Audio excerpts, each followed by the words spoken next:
Linis naman ba? Dami sa ganyan eh.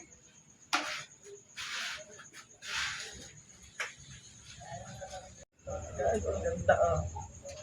Ang ganda niya. Tinapay niya. Sarap daw eh, sabi niya niya. Ha? Sarap daw, sabi niya niya.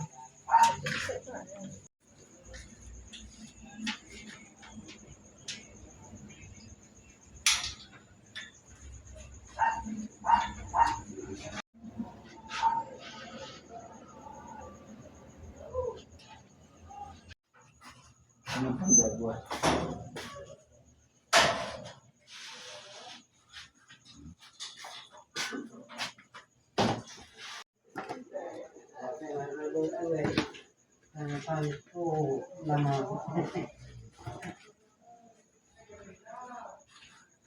Lord, thank you Lord. Thank you Jesus. Pagpalain po ng Diyos ko. Kaya ano mo na. Wala na, patay na. Pag nagluto ka,